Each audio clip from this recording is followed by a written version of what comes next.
As a matter of fact, I never really thought of writing an autobiography as such. But when many of my senior godbrothers started to request me to write about my days with Srila Prabhupada, I was kind of compelled to write it. And the editor actually wanted to add a part of my life before I came in contact with Krishna consciousness. And that was the first chapter which I mentioned in brief about my past. So, editor. Which pastime in the book was your favorite? Well, I don't really think in terms of which pastime is most favorite. But when it comes to considering the important pastimes, then one thing that comes to my mind is when, during my early encounters with Srila Prabhupada, Srila Prabhupada just told me to offer this life to Krishna. And that remained very deeply ingrained in my heart. And Prabhupada actually explained elaborately about the futility of our materialistic endeavor and the importance of our involvement in Krishna consciousness. So, and that's what I have been trying since then, to offer this life to Krishna. And in a way, I consider that's one of the most important instructions from Srila Prabhupada. Are you planning to bring out a sequel to the book? I didn't really think in terms of a sequel, but again, many of my godbrothers requested me to write about my days with Srila Prabhupada, the instructions that I received, and the way I've seen ISKCON since I have come to this movement, to kind of put a recorded history. That I may do sometime, because ISKCON has gone through a lot of interesting phases. During Prabhupada's time, it was a very, very interesting phase. Another interesting phase was after Srila Prabhupada left the planet, the way we faced so many crises and how we have been able to overcome those crises. And in a way, I also feel that it is important that someday I write that, and for the posterity, maybe for the future, because the devotees need to know what this ISKCON has gone through from the early stage. You have recently had a pilgrimage in December in India, and you're planning to have some more. Can you please share how the concept came about, when it was launched, the routes taken, and what experiences the devotees can expect? Actually, I started to think about this in 2008, when I realized that for various reasons, for various important responsibilities, it's not going to be possible for me to travel so extensively and meet my disciples.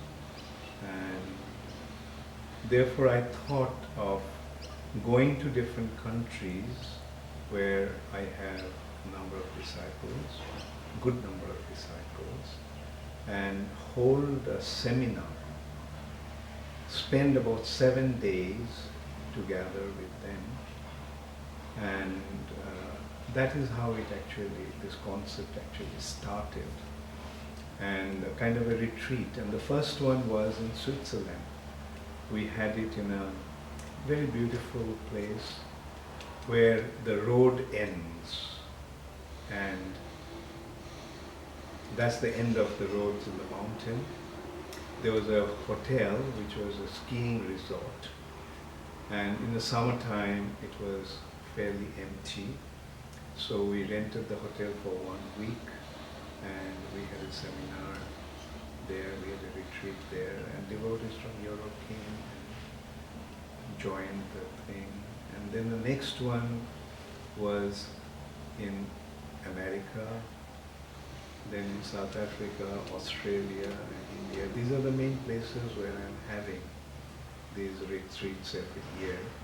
The idea behind that is to get the devotees come and we can spend a week together in different areas, and I found that it was quite enlivening for them, and it was quite enriching also. And also, I was getting their association, I was getting to see them, and they were also getting to get my association, instructions, and then the last one we thought of having in India, a 3-week long in 3 different holy places. The first one was in Vrindavan for 1 week, then we went to Jagannath Puri for another week, and then finally Mayapur. So these were the 3 most important places of pilgrimage for us, and we went to spend 3 weeks together, and it seems that everyone who joined liked it very much, and practically everyone is looking forward to this one next year, a retreat like that next year. And those who haven't participated in the last one, they have been expressing their lamentation, and they are also saying that we should have another one this year. So let's see, we are planning also to have one, provided Krishna willing, we all will be able to participate. I'll be in a proper shape to give that time. You also have an Australian retreat annually, and there is one coming up. Can you please share details of that retreat in terms of the content and subject matter that usually gets covered? Yeah, in Australia, generally we do it in a nice location, preferably on the coast of the sea.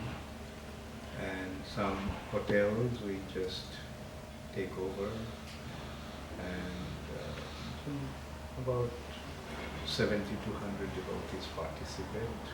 And we also spend, in Australia we can't really have a week-long one because it seems that devotees cannot really free themselves for such a long time. But generally we select a long weekend so that they can at least participate for 4 or 5 days. And last one was actually a cruise to Caledonia. And anyway, this year we are having one on the coast near Newcastle, I think. And the topic that we are going to discuss, every year we actually take a different topic. So this year's topic is Krishna's pastimes from Garga Samhita and other Puranas. Garga Samhita is a very important scripture for us because Garga Muni was the family priest of Krishna's family, Jata dynasty. And Garga Muni actually gave a detailed descriptions of Krishna's activities. And so that's what we are going to discuss this time, mainly from Krishna's pastimes, from Garga Samhita. What are some of the ISKCON projects you're currently working on? Well, I've been involved as a GBC in many projects, mainly TOVP, the Temple of Planetarium in Mayapur, But recently I embarked on a project in America where we have acquired Christian Youth Retreat Center on about 120 acres of land. It's a beautiful piece of property on a lake. One side is the lake and the other side is the Ocala National Forest. And because it's a Christian retreat center, a lot of facilities are already existing. And we are starting a project there. The idea is, it's only about 45 miles from Orlando City. Orlando, for that matter, is the biggest tourist center in America. Like last year, 72 million tourists visited Orlando.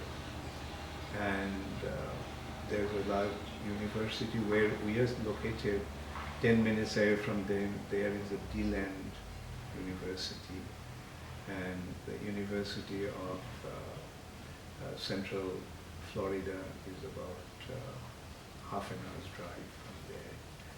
So the idea is to invite the youth and the students from the universities and other educational institutes to come to the property and have seminars and let them stay there and have the spiritual life along with us, the taste of spiritual life along with us, and learning various aspects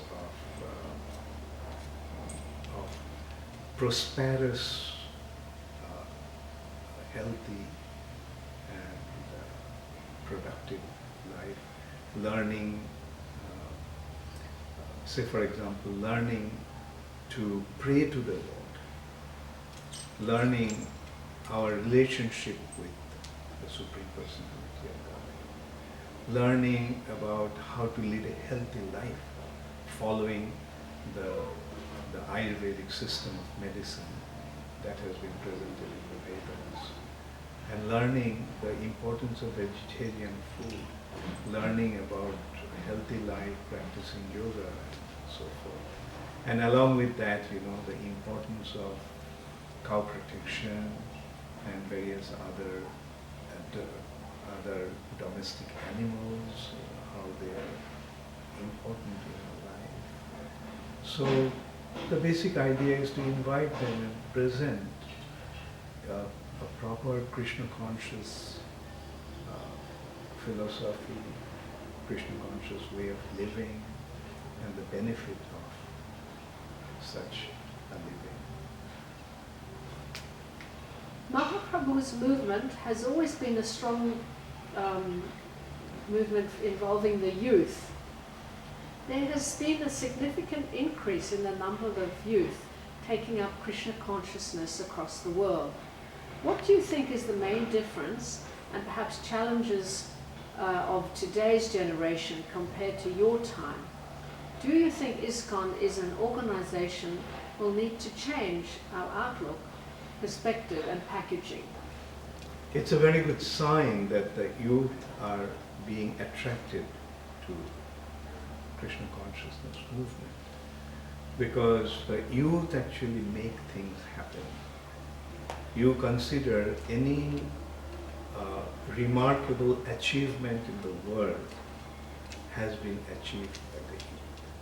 They may have been guided by the elderly ones, but the achievement, getting things done, was done with youth,